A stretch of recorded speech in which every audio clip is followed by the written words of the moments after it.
عزیز طلباء و طالبات آف کلاس 11th، السلام علیکم۔ آج کا ہمارا لیسن ہے نصابی کتاب سے، پیج نمبر ہے یہ 9۔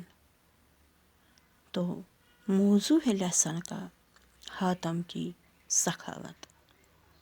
جی ہاں بیٹے، یہ ایک لیسن ہے ہماری نصاب میں، تو اس میں ہمیں سمجھایا گیا ہے کہ حاتم کی سخاوت کیا تھی۔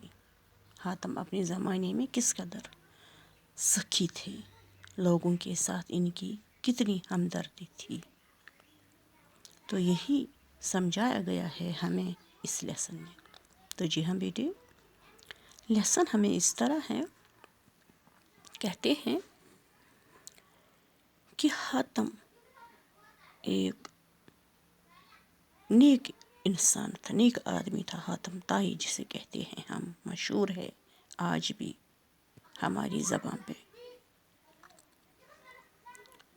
یہ عرب کے شہر میں رہتا تھا، تو عرب کے شہر میں دستور ہی تھا کہ وہاں ہر قبیلے کا ایک ایک سردار ہوتا تھا۔ تو حاتم بھی اپنے قبیلے کا، اپنے وقت کا سردار تھا، لیکن لوگوں کے ساتھ اس کی بہت ہمدردی تھی، بہت مدد کرتا تھا وہ لوگوں کو، مالی جانی ہر کسی لحاظ سے، مسکینوں، محتاجوں، حاجت مندوں کی وہ ہر طرح سے حاجت روائی کرتا تھا۔ تو اس وجہ سے وہ لوگوں میں بہت ہر دل عزیز ہو گیا تھا، بہت مشہور ہو گیا تھا وہ۔ لوگ اس کو دل سے چاہتے تھے، حد سے زیادہ پیار کرتے تھے حاتم کے ساتھ۔ تو بادشاہ تھا اس وقت شہر کا، ملک کا، نوفل نام تھا اس وقت کے عرب کے بادشاہ کا۔ تو بادشاہ کو اس حاتم طائی کے ساتھ دشمنی بڑھ گئی۔ کیوں بڑھ گئی دشمنی؟ وجہ یہی ہے کہ بادشاہ اتنا مشہور نہیں تھا جتنا کہ حاتم طائی تھا، لوگوں میں مشہور، ہر دل عزیز، یا پیار کے لحاظ سے پیار محبت دیتے تھے لوگ، عام لوگ زیادہ چاہتے تھے حاتم طائی کو بجائے بادشاہ کو۔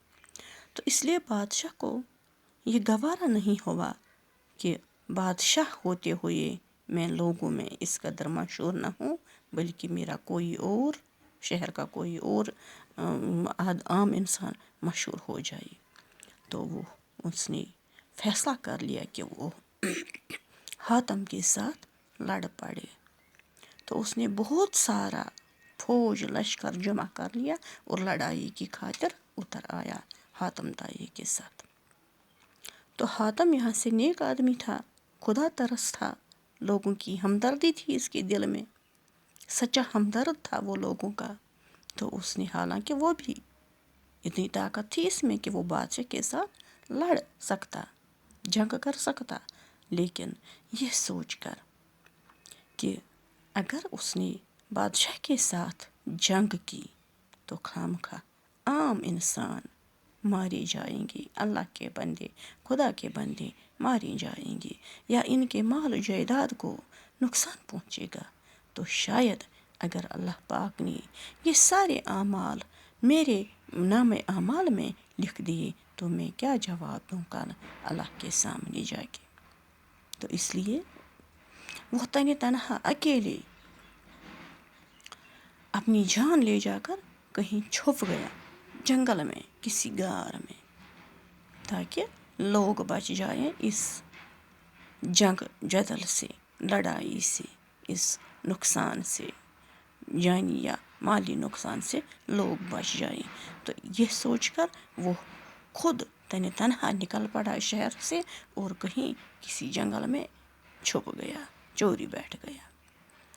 تو جب بادشاہ کو یہ خبر پہنچی، معلوم ہوا کہ حاتم کہیں غائب ہو گیا، تو اس نے اس کا سب کچھ، جو کچھ اس کے پاس تھا، گھر بار تھا، مال و جائیداد تھا، زمین جائیداد تھا، سب کچھ اس نے کرک کر لیا، یعنی لاک کر دیا اپنی